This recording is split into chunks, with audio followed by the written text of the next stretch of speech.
Hello ವೀಕ್ಷಕರೇ, welcome to the food technologies channel. ಯಾರೆಲ್ಲ ಅಡುಗೆ ಮನೆಯಲ್ಲಿ ಕೆಲಸ ಮಾಡ್ತೀರೋ ಅವರಿಗೆಲ್ಲ ಈ ಒಂದು ಕ್ವಶನ್ ಉದ್ಭವ ಆಗೇ ಇರುತ್ತೆ. ಯಾಕೆ ಬದನೆಕಾಯಿ, ಆಲೂಗೆಡ್ಡೆ, ಸೇಬು, ಬಾಳೆಹಣ್ಣು, ಬಾಳೆದಿಂಡು ಕತ್ತರಿಸಿದ ತಕ್ಷಣ ಕಂದು ಬಣ್ಣಕ್ಕೆ ತಿರುಗುತ್ತೆ ಅಂತ. ತುಂಬ ಜನಕ್ಕೆ ಯಾಕೆ ಅಂತ ಪ್ರಾಪರ್ ಆನ್ಸರ್ ಗೊತ್ತಿರಲ್ಲ. Just for the general knowledge purpose ಗೊತ್ತಿರಬೇಕು ಅನ್ನೋ ಒಂದು ಉದ್ದೇಶಕ್ಕೋಸ್ಕರ ನಾನು ಈ ವಿಡಿಯೋನ ಮಾಡ್ತಾ ಇದ್ದೀನಿ.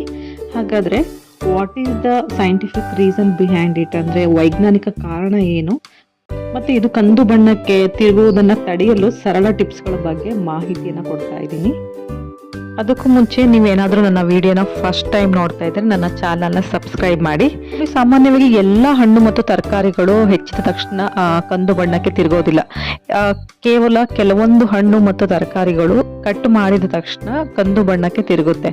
ಬಿಕಾಸ್ ಆ ಹಣ್ಣು ಮತ್ತು ತರಕಾರಿಗಳಲ್ಲಿ ಪಾಲಿಫಿನಾಲ್ ಆಕ್ಸಿಡೇಸ್ ಎಂಬ ಒಂದು ಕಿಣ್ವವಿರುತ್ತೆ, ಅಂದರೆ ಎಂಜೈಮ್ ಇರುತ್ತೆ. ಇವುಗಳು ಜೀವಕೋಶಗಳಲ್ಲಿ ಅಂದರೆ ಸೆಲ್ಸ್ಗಳಲ್ಲಿ ಭದ್ರವಾಗಿರುತ್ತೆ. ಆದರೆ ಇವುಗಳನ್ನು ಕತ್ತರಿಸಿದಾಗ ಆ ಜೀವಕೋಶಗಳು ಒಡೆದು ಈ ಕಿಣ್ವಗಳು ಅಂದರೆ ಈ ಎಂಜೈಮ್ಸ್ಗಳು ಹೊರ ಬರುತ್ತೆ. ಕಿಣ್ವಗಳು ಗಾಳಿಯಲ್ಲಿರುವ ಆಮ್ಲಜನಕ ಅಂದರೆ ಆಕ್ಸಿಜನ್ ಜೊತೆ ಸೇರಿದಾಗ ರಾಸಾಯನಿಕ ಕ್ರಿಯೆ ಆಗುತ್ತೆ. ಅದನ್ನೇ ನಾವು ಆಕ್ಸಿಡೇಷನ್ ಅಂತ ಇಂಗ್ಲಿಷಲ್ಲಿ ಕರಿತೀವಿ. ಈ ಒಂದು ಪ್ರಕ್ರಿಯೆಯಲ್ಲಿ ಮೆಲನಿನ್ ಎಂಬ ಒಂದು ಕಂದು ಬಣ್ಣದ ವರ್ಣದ್ರವ್ಯ ಉಂಟಾಗುತ್ತದೆ. ಈ ಪ್ರಕ್ರಿಯೆಯನ್ನೇ ವಿಜ್ಞಾನದಲ್ಲಿ ಎಂಜೈಮ್ಯಾಟಿಕ್ ಬ್ರೌನಿಂಗ್ ಎಂದು ಕರೀತಾರೆ. ನೋಡಿ, ಈ ಮೆಲಾನಿನ್ ಎಂಬ ಒಂದು ವರ್ಣದ್ರವ್ಯನೇ ಈ ಒಂದು ತರಕಾರಿ ಹಣ್ಣುಗಳಲ್ಲಿ ಬ್ರೌನಿಂಗ್ ಅಂದರೆ ಕಂದು ಬಣ್ಣ ಆಗಲಿಕ್ಕೆ ಪ್ರಮುಖ ಕಾರಣ. ಅಲ್ಲದೆ ಈ ಮೆಲಾನಿನ್ ಎಂಬ ಪಿಗ್ಮೆಂಟ್ ಈವನ್ ಮನುಷ್ಯರ ಚರ್ಮ ಮತ್ತು ಕೂದಲಿನ ಕಂದು ಬಣ್ಣಕ್ಕೆ ಕಾರಣವಾಗಿರುವಂತಹ ರಾಸಾಯನಿಕವಾಗಿದ್ದು, ಇದು ತರಕಾರಿಗಳ ಮೇಲೆ ಕಂದು ಮತ್ತು ಕಪ್ಪು ಕಲೆಗಳನ್ನು ಉಂಟು ಮಾಡುವಂತಹ ಪಿಗ್ಮೆಂಟ್ ಆಗಿದೆ. ನೋಡಿ, ಇದು ಆಕ್ಚುಲಿ ಪ್ರಕೃತಿಯ ಒಂದು ರಕ್ಷಣಾ ತಂತ್ರ. ನೋಡಿ, ಸಸ್ಯಗಳಿಗೆ ಗಾಯವಾದಾಗ ಅಂದರೆ ಅವುಗಳನ್ನ ಕತ್ತರಿಸಿದಾಗ ಬ್ಯಾಕ್ಟೀರಿಯಾಗಳು ಅಥವಾ ಶಿಲೀಂಧ್ರಗಳು ಅಂದರೆ ಫಂಗೈ ದಾಳಿ ಮಾಡದಂತೆ ತಡೆಯಲು ಈ ಕಂದು ಬಣ್ಣದ ಪದರವು ಒಂದು ರಕ್ಷಣಾ ಕವಚದಂತೆ ಕೆಲಸ ಮಾಡುತ್ತೆ. ಈವನ್ ಮನುಷ್ಯರಲ್ಲೂ ಕೂಡ ಈ ಮೆಲಾನಿನ್ ಅಂಶ ನೋಡಿ, ಯಾರ ಸ್ಕಿನ್ನು ಸ್ವಲ್ಪ ಬ್ರೌನಿಶ್ ಇರುತ್ತೆ, ಕಂದು ಬಣ್ಣ ಇರುತ್ತೆ, ಅವರ ಸ್ಕಿನ್ನು ಸ್ವಲ್ಪ ಹೆಚ್ಚು ಆರೋಗ್ಯಕರ ಅಂದರೆ ಸ್ವಲ್ಪ ಹೆಲ್ದಿಯರ್ ಆಗಿರುತ್ತೆ ವೈಟ್ ಸ್ಕಿನ್ ಇರೋರ್ಗಿಂತ. ಬಿಕಾಸ್ ಈ ಮೆಲಾನಿನ್ ಈವನ್ ಮನುಷ್ಯರಲ್ಲೂ ಕೂಡ ಒಂದು ಸ್ಕಿನ್ನ ಪ್ರೊಟೆಕ್ಟ್ ಮಾಡುತ್ತೆ. ಅಲ್ಲದೆ ಬಣ್ಣ ಬದಲಾದ ತಕ್ಷಣ ಈ ತರಕಾರಿ ಹಣ್ಣುಗಳು ಹಾಳಾಗಿವೆ ಎಂದ ಅರ್ಥ ಅಲ್ಲ. ಅವು ತಿನ್ನಲು ಸೂಕ್ತವಾಗಿರುತ್ತೆ ಮತ್ತು ಸುರಕ್ಷಿತವಾಗಿದೆ. ಸ್ವಲ್ಪ ರುಚಿ ಕಡಿಮೆ ಆಗಿರುತ್ತೆ ಅನ್ನೋದನ್ನು ಹೊರತುಪಡಿಸಿದರೆ ಮತ್ತೆ ಬೇರೆ ಯಾವ ವ್ಯತ್ಯಾಸ ಇರುವುದಿಲ್ಲ. ಈಗ ಈ ತರಕಾರಿ ಮತ್ತೆ ಹಣ್ಣುಗಳು ಕಟ್ ಮಾಡಿದಾಗ ಈ ಕಂದು ಬಣ್ಣಕ್ಕೆ ತಿರುಗದೆ ಇರುವ ಹಾಗೆ ಪ್ರಿವೆಂಟ್ ಮಾಡಲಿಕ್ಕೆ ಕೆಲವೊಂದು ಸರಳ ಟಿಪ್ಸ್ಗಳನ್ನ ನಾನು ಇಲ್ಲಿ ಕೊಡ್ತಾ ಇದ್ದೀನಿ. ತುಂಬಾ ಜನಕ್ಕೆ ಗೊತ್ತಿರುತ್ತೆ, ಬಟ್ ಸ್ಟಿಲ್ ಫ್ಯೂ ಸರಳ ಟಿಪ್ಸ್ಗಳನ್ನ ನಿಮಗೆ ಕೊಡ್ತಿದ್ದೀನಿ.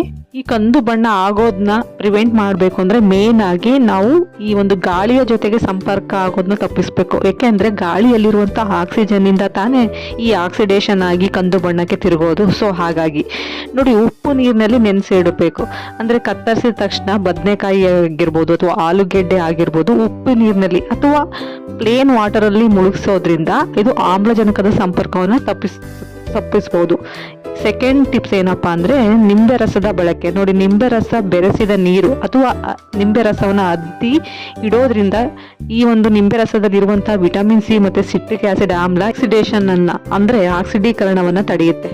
ಥರ್ಡ್ ಟಿಪ್ಸ್ ಏನಪ್ಪಾ ಅಂದ್ರೆ ಜೇನುತುಪ್ಪದ ನೀರು. ನೋಡಿ, ಒಂದು ಕಪ್ಪು ನೀರಿಗೆ 1-2 ಚಮಚದಷ್ಟು ಅಥವಾ 1 ಚಮಚದಷ್ಟು ಜೇನುತುಪ್ಪ ಬೆರೆಸಿ ಕತ್ತರಿಸಿದ ತುಂಡುಗಳು, ಸೇಬು ಹಣ್ಣು ಆಗಿರ್ಬೋದು, ಯಾವ್ಯಾವ ಹಣ್ಣಲ್ಲಿ ಬ್ರೌನ್ ರಿಯಾಕ್ಷನ್ ಆಗುತ್ತೋ ಆ ಹಣ್ಣುಗಳನ್ನು ನೆನೆಸೋದ್ರಿಂದ ಇದರ ಕಲ್ಲಲು ಬದಲಾಗೋದಿಲ್ಲ, ಬದಲಾಗಿ ಒರಿಜಿನಲ್ ಕಲರ್ ಏನಿರುತ್ತೆ ಹಾಗೇ ಇರುತ್ತೆ. ನೆಕ್ಸ್ಟು ಫೋರ್ತ್ ಟಿಪ್ಪು ಮಜ್ಜಿಗೆ ನೀರು.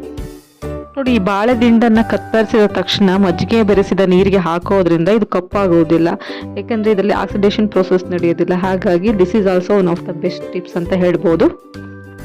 ಸೊ ಈ ವಿಡಿಯೋನ ನಾನು ಇಲ್ಲಿಗೆ ಎಂಡ್ ಮಾಡ್ತಾ ಇದ್ದೀನಿ. ಏನಾದರೂ ನಿಮಗೆ ಈ ವಿಡಿಯೋ ಇಷ್ಟ ಆದರೆ ನಿಮ್ಮ ಫ್ಯಾಮಿಲಿ ಫ್ರೆಂಡ್ಸ್ ಜೊತೆ ಶೇರ್ ಮಾಡಿ. Thank you.